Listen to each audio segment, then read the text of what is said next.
आदरणीय देवियों और सज्जनों, आजकल हम सभी श्राद्ध का त्यौहार मना रहे हैं। यह त्यौहार पूर्णमासी से लेकर अमावस्या तक 16 दिन का मनाया जाता है। यही एक ऐसा त्यौहार है जो सबसे लंबा चलता है, 16 दिन का होता है। बाकी त्यौहार तो 1 दिन, 2 दिन, 4 दिन के ही होते हैं। श्राद्ध का त्यौहार इसको कहते हैं। वैसे आप सभी इसका महत्व जानते हैं, कारण भी जानते हैं, लेकिन फिर भी मैं आपको शॉर्ट में इसका आध्यात्मिक महत्व बताता हूँ। श्राद्ध का अर्थ होता है श्रद्धा। इन दिनों श्रद्धापूर्वक हम अपने माता पिता पूर्वजों को याद करते हैं और उनका आदर करते हैं, सम्मान करते हैं। और उन्होंने उनके प्रति जो हमने जब वो जीवित थे गलतियां करी, प्रेम नहीं रखा, अच्छा खाना नहीं दिया, अच्छे कपड़े नहीं दिए, उसके लिए हम माफ़ी मांगते हैं। और जो अपेक्षाएं उन माता पिताओं ने हमसे पूर्वजों ने की वो हम परिपूर्ण नहीं कर पाते हैं, तो उसके लिए भी माफ़ी मांगते हैं और बड़ी श्रद्धापूर्वक उनसे प्रेम प्रदर्शित करते हैं और उनके माफ़ी मांगने के अलावा आशीर्वाद मांगते हैं ताकि हम जीवन में हर जगह सफल हों। तो इसलिए ये श्राद्ध मनाया जाता है।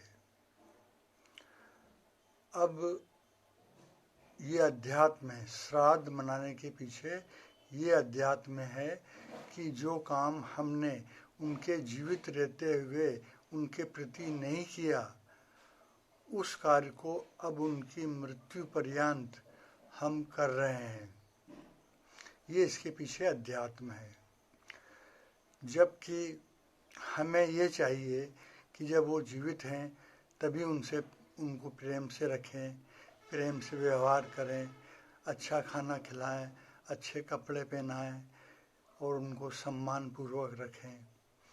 तो उनसे जो आशीर्वाद प्राप्त होता है वो आशीर्वाद हमें हमारे जीवन काल में ही प्राप्त हो जाएगा। और जो काम धन दौलत से, किसी की मदद से नहीं हो सकता, वो कार्य अपने माता पिता, अपने पूर्वजों के आशीर्वाद से हो जाता है। ये बिल्कुल सही बात है। इसलिए श्राद्ध मनाने के बजाय हम अपने माता पिता को जीवित अवस्था में ही, पूर्वजों को भी उनके जीवित रहते ही उनका सम्मान करें, उनका आदर करें, तो इस श्राद्ध मनाने की ज़रूरत ही नहीं पड़े। श्राद्ध मनाने में हम क्या करते हैं फिर? श्राद्ध मनाने में हम ये करते हैं कि उनकी तस्वीर रखते हैं, धूप ध्यान करते हैं, पूजा पाठ करते हैं, उनकी मनपसंद की खाने की चीज़ें रखते हैं और ज़रूरतमंदों को भोजन कराते हैं, पशु पक्षियों को भोजन कराते हैं, दिया अगरबत्ती लगाते हैं। और ये करके हम अपने मन में खुशी महसूस करते हैं, संतुष्टि महसूस करते हैं कि हमने हमारे माता पिता को, हमारे पूर्वजों को जो उनकी इच्छाएं अधूरी रह गई उनको पूरी कर दी। लेकिन ये तो एक आडंबर है, पाखंड है। उनकी मृत्यु के बाद आप जो उनके नाम से दे रहे हो, क्या वाकई में वो खा रहे हैं? क्या वो कपड़े वाकई में पहन रहे हैं? क्या जो दान दक्षिणा दी जा रही उनको वाकई में पहुंच रही है? नहीं, उनको नहीं पहुंच रही है। ये तो कुछ लोग इस परंपरा का दुरुपयोग करके दान दक्षिणा ले रहे हैं, खाना खा रहे हैं, पकवान खा रहे हैं, कपड़े ले रहे हैं, हमें ये समझा के कि ये जब जो सब आप दे रहे हो उन आपके पूर्वजों को, आपके उन माता पिताओं को जिनको आपने पहले नहीं दिया, जिनके साथ पहले आपने अच्छा व्यवहार नहीं किया, उनके पास पहुंच रहा है। लेकिन नहीं, ऐसा नहीं होता है, उनके पास नहीं पहुंचता। ये तो आप जिनको दे रहे हो उन्हीं का पेट भर रहा है उससे, और ये दान दक्षिणा कपड़े उन्हीं के पास पहुंच रहे हैं, हमारे पूर्वजों के पास नहीं पहुंच रहे हैं। इसलिए जैसा कि मुझे ज्ञान प्राप्त हुआ है, जानकारी प्राप्त हुई है कि ये केवल पाखंड है, आडंबर है, जैसा मैंने सुना वैसा मैं बता रहा हूँ, इसमें मेरे मन की कोई कल्पना नहीं है। नंबर 1। अब मैं दूसरी बात बताता हूँ कि ये त्यौहार, श्राद्ध का त्यौहार गणेश चतुर्थी के बाद और नवरात्रि के पहले ही क्यों मनाया जाता है? गणेश चतुर्थी जो मनाई जाती है, गणेश जी और उनके भाई का कंपटीशन हुआ। उन्हें ये कहा गया कि जो आप दोनों भाइयों में से जो भाई पहले दुनिया का चक्कर लगा के आ जाएगा, इस संसार का चक्कर लगा लेगा, वही श्रेष्ठ, वही बड़ा और बुद्धिमानी भाई कहलाएगा। तो उनके भाई जो मयूर की सवारी करते थे, मयूर पे बैठ के निकल गए पूरे संसार का चक्कर लगाने। और गणेश जी इतने समझदार थे कि उन्होंने पूरे संसार का चक्कर नहीं लगाया, कार्तिकेय उनके भाई की तरह पूरे संसार का चक्कर नहीं लगाया। अपने माता पिता को उन्होंने बिठाया और अपने माता पिता का चक्कर लगा लिया और कह दिया कि मैंने पूरी दुनिया का, पूरे संसार का चक्कर लगा लिया। तो इसका आध्यात्मिक अर्थ ये हुआ कि वो अपने माता पिता को कितना महत्व देते थे, उनका कितना आदर करते थे और उनसे कितना प्रेम रखते थे कि उन्होंने अपने माता पिता को ही पूरी दुनिया समझा, पूरी दुनिया मानी। एक दूसरी बात कि गणेश भगवान कितने आज्ञाकारी थे, अपने माता पिता के कितने आज्ञाकारी थे, इसका और कोई अच्छा दुनिया में उदाहरण नहीं मिल सकता। उन्होंने अपनी माता की आज्ञा का पालन करने के लिए अपनी गर्दन तक कटवा ली। उन्होंने अपनी गर्दन कटवाने में भी हिचकिचाहट महसूस नहीं की और माता की आज्ञा के अनुसार उन्होंने अपनी गर्दन कटवा ली कि उनकी माता ने कहा था कि मैं नहा रही हूँ बेटा, किसी को अंदर मत आने देना। तो उन्होंने अपने पिता को भी आने नहीं दिया अंदर और उन्होंने उनकी गर्दन काट दी। तो ये इसके पीछे अध्यात्म है कि माता पिता से वो कितना अधिक प्रेम करते थे और अपने माता पिता को ही पूरी दुनिया, पूरा संसार समझते थे। इसलिए वो आज्ञाकारी भी थे, ओबीडिएंट भी थे और बुद्धिमान भी थे, इसलिए उनको बुद्धिमान माना गया। इसलिए गणेश भगवान को सब देवताओं में प्रथम पूज्य देवता और बुद्धि के देवता माने गए हैं। तो हमने गणेश चतुर्थी मनाई, गणेश जी की आरती करी, प्रार्थना करी, प्रसाद खाया उनसे आशीर्वाद प्राप्त किया। उनसे आशीर्वाद प्राप्त करने के बाद हमने अपने पूर्वजों से आशीर्वाद प्राप्त किया। उनसे हमने अपनी मनोकामना पूर्ण करने की स्तुति की। उसके बाद हम नवरात्रि मनाते हैं। नवरात्रि, नव मतलब नया। कोई भी काम जब हम नया करते हैं तो वो दिन नवरात्रि से शुरू होता है। ऐसा पुराणों में, ग्रंथों में लिखा है और ऋषि मुनियों ने कहा है। तो हमने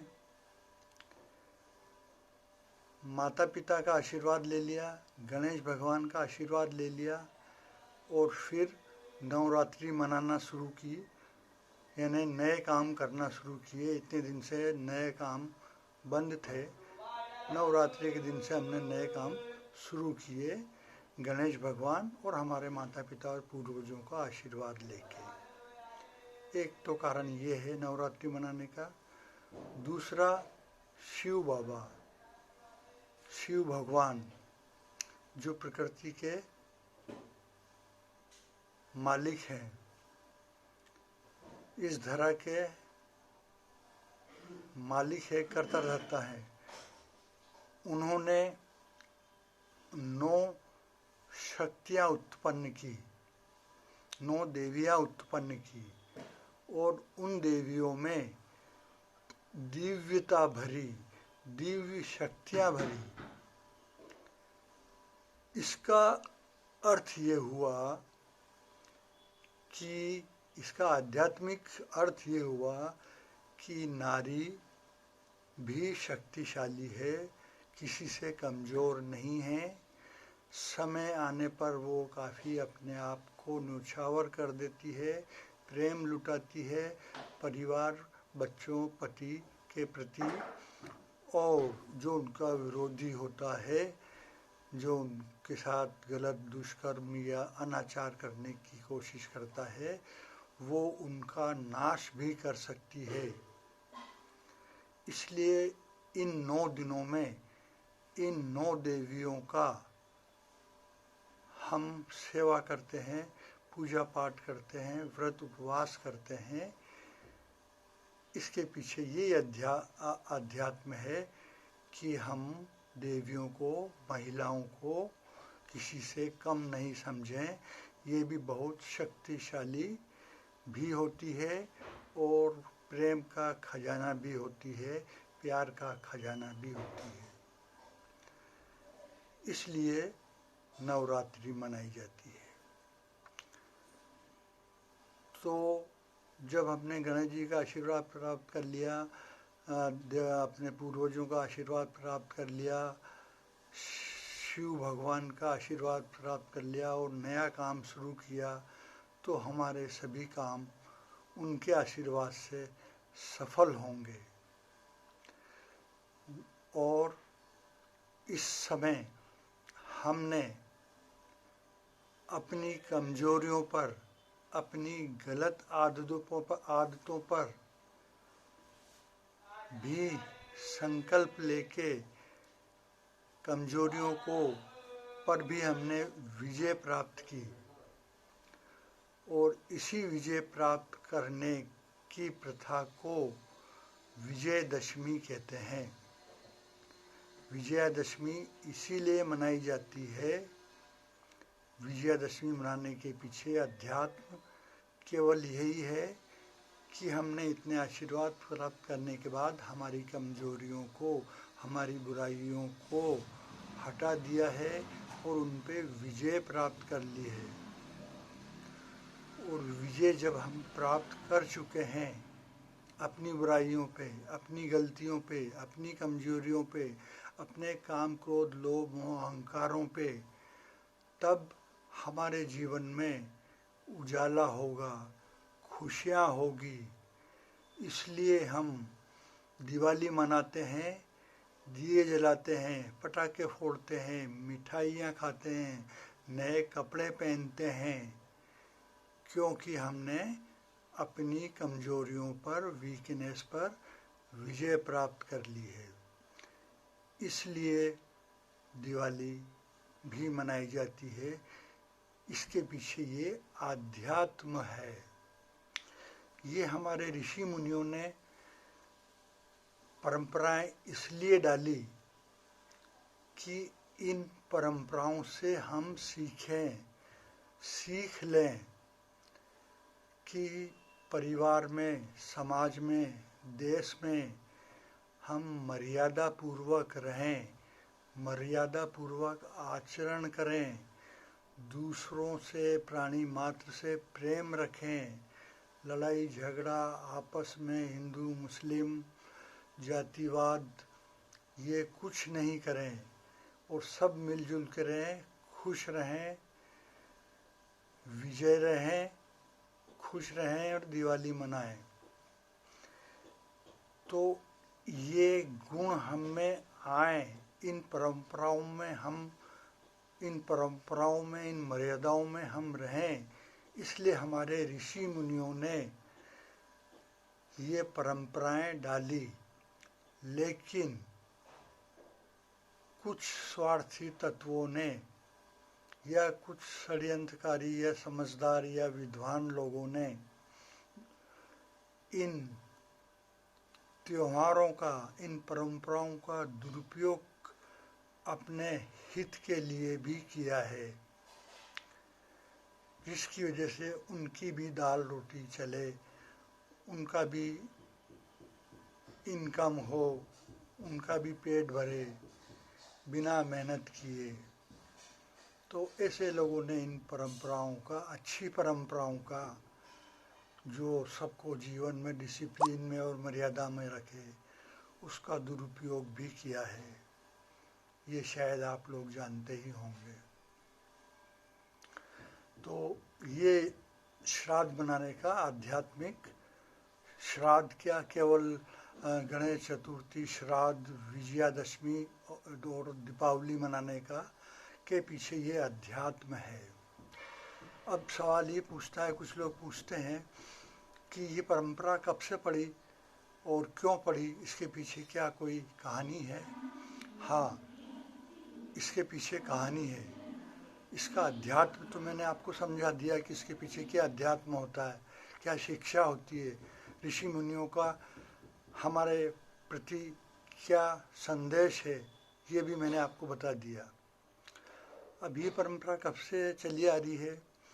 कुछ शास्त्र कहते हैं, कुछ विद्वान कहते हैं कि त्रेता युग में सीता माता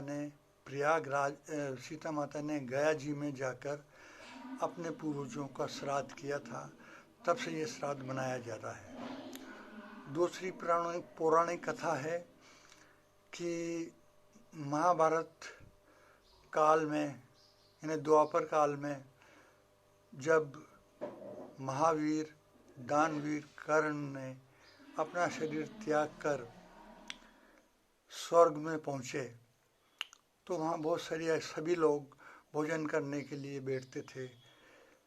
दूसरे लोगों के भोजन की थाली में 56 भोग परोसे जाते थे और कर्ण के थाली में सोना, चांदी, हीरा, मोती ये परोसे जाते थे।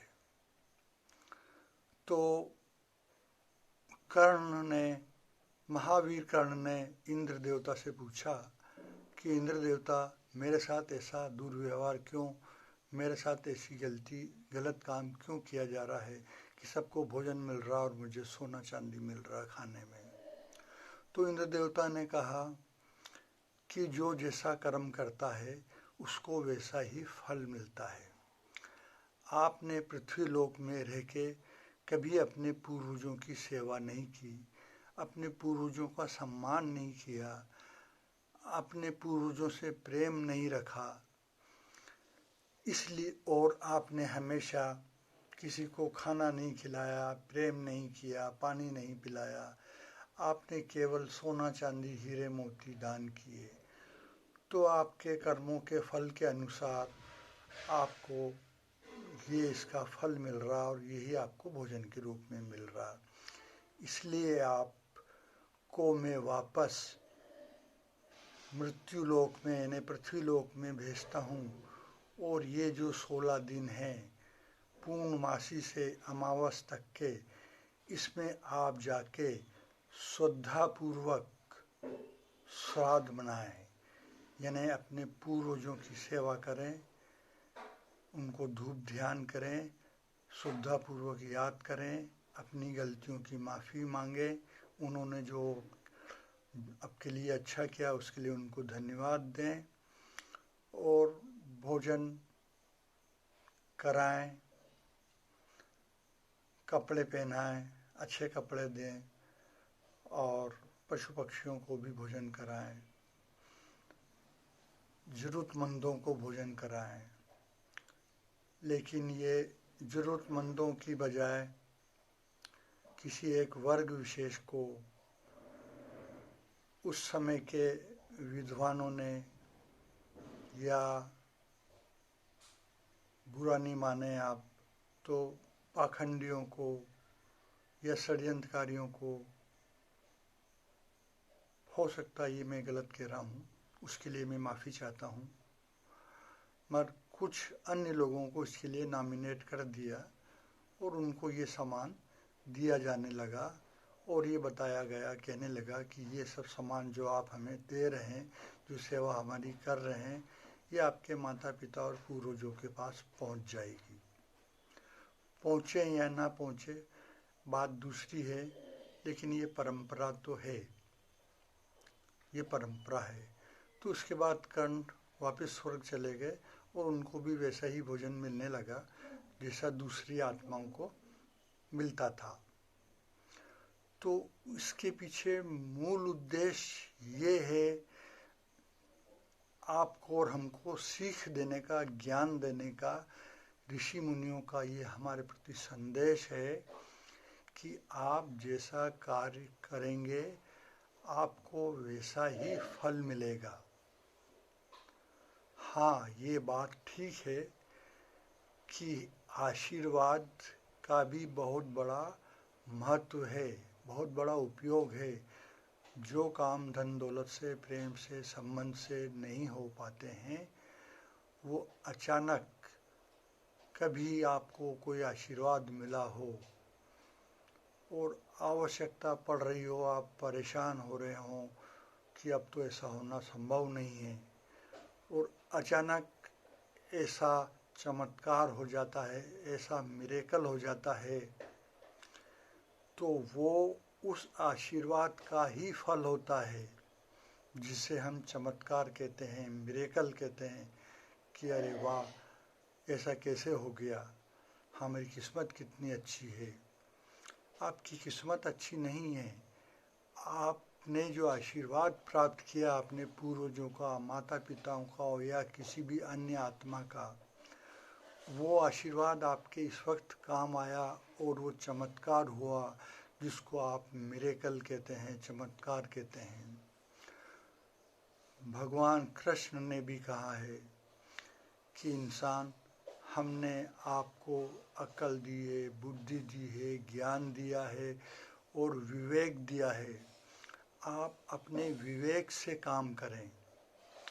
क्या अच्छा है, क्या बुरा है, आप अपने विवेक से समझें, और आप जैसा करेंगे अपने विवेक के अनुसार वैसा ही पाएंगे।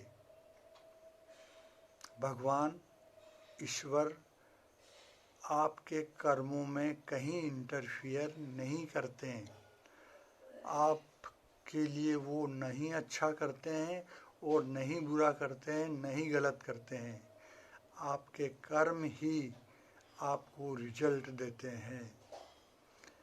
अगर आपने दूसरों की अच्छी सेवा की, प्रेम रखा, मदद करी, तो उनसे जो आपको आशीर्वाद मिलता है, वक्त आने पे वो आशीर्वाद आपके काम में आता है, क्योंकि वो भी आपने एक तरह से कर्म किया था और उस कर्म का फल आपको ज़रूरत के समय चमत्कार या मिरेकल्स के रूप में प्राप्त हुआ।